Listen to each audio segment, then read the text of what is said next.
బులెటిన్లో breaking news చూస్తున్నాం. అమెరికాలో అక్రమంగా ఉంటున్న వారిని వెనక్కి రప్పించేందుకు అవసరమైతే నేషనల్ ఎమర్జెన్సీ ప్రకటించేందుకు సిద్ధమని డొనాల్డ్ ట్రంప్ సంకేతాలు ఇచ్చారు. ఇటీవల ఎన్నికల్లో ఘన విజయం సాధించిన ట్రంప్ వచ్చే జనవరి 20న ప్రెసిడెంట్గా ప్రమాణ స్వీకారం చేయనున్నారు. ఈ క్రమంలోనే తన క్యాబినెట్ మినిస్టర్లను, సలహాదారులను ట్రంప్ ఎన్నుకుంటున్నారు. కీలక పోస్టుల్లో తనకు నమ్మకస్తులను, సమర్థులను నియమిస్తున్నారు. ఇక ఎన్నికల ప్రచారం సందర్భంగా తాను ఇచ్చిన హామీలను నెరవేర్చేందుకు తగిన ప్రణాళికలు సిద్ధం చేసుకుంటున్నారు.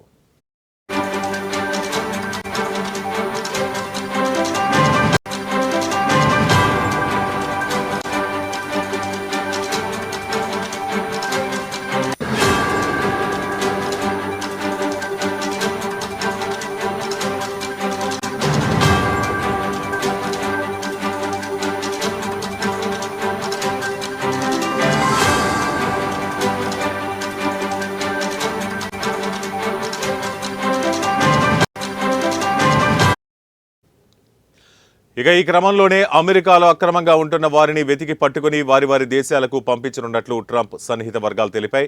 ఇందుకోసం అవసరమైతే బోర్డర్ సెక్యూరిటీ అంశంపై జాతీయ అత్యవసర పరిస్థితి ప్రకటించేందుకు సిద్ధమని వెల్లడించాయి.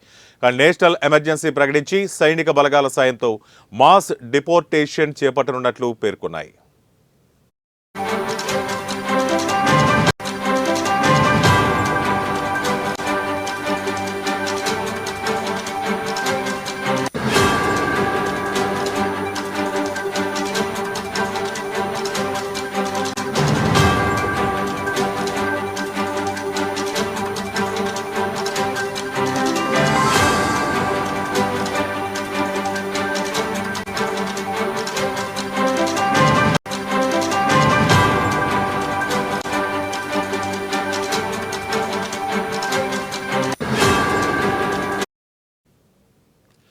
ఇక అమెరికాలోని అక్రమ మార్గాల ద్వారా చేరుకుని అధికారుల కళ్లుగప్పి దేశంలోనే ఉంటున్న వారిని పట్టుకుని వెనక్కి పంపించాలని ట్రంప్ నిర్ణయించారు.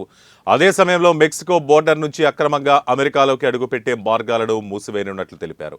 ఇక బోర్డర్లలో కట్టుదిట్టమైన భద్రత ఏర్పాటు చేసి అక్రమ వలసలను అడ్డుకుంటామని పేర్కొన్నారు.